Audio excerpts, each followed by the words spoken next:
আলাইকুম ভিউয়ার সবাইকে update job news 24 চ্যানেলের পক্ষ থেকে স্বাগতম। তো ভিউয়ার সবাই কেমন আছেন? আশা রাখি সবাই ভালো আছেন। আজকে আমি যে বিষয়টি আলোচনা করব এটা হলো শিক্ষা প্রতিষ্ঠানে কমিটি গঠনের সর্বশেষ আপডেট। এ সম্পর্কে ভিডিওতে বিস্তারিত বলে দেওয়ার চেষ্টা করব।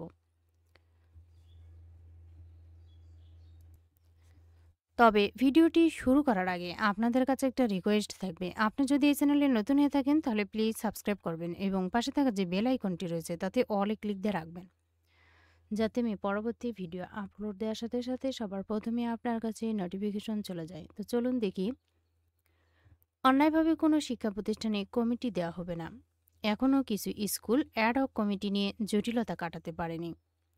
কমিটির জটিলতা কাটাতে আমার দপ্তরে আপনারা আসবেন, আমি আপনাদের সহযোগিতা করব।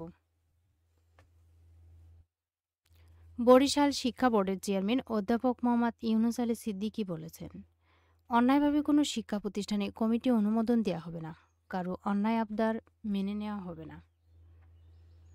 তিনি বলেন, এখনও কিছু স্কুল অ্যাডহক কমিটি নিয়ে জটিলতা কাটাতে পারেনি। কমিটির জটিলতা কাটাতে আমার দপ্তরে আসবেন। ম্যানেজিং কমিটি নিয়ে শীঘ্রই নতুন নির্দেশনা আসছে, আশা করি এই সমস্যা কেটে যাবে।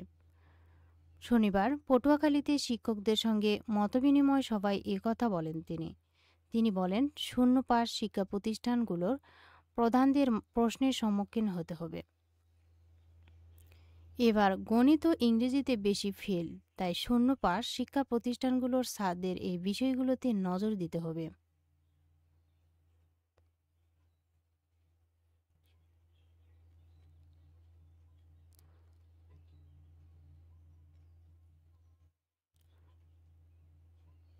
তো ভিউয়ার্স, এই ম্যানেজিং কমিটি গঠনে কিন্তু শীঘ্রই নতুন নির্দেশনা আসছে।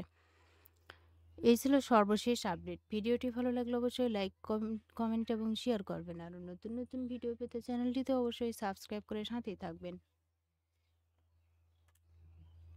এতক্ষণ ধৈর্য সহকারে ভিডিওটি দেখার জন্য সবাইকেই ধন্যবাদ। সবাই ভালো থাকবেন, সুস্থ থাকবেন। আবারও দেখা হবে নতুন কোনো ভিডিওতে। আজকের মতো এ পর্যন্তই। আসসালামু আলাইকুম।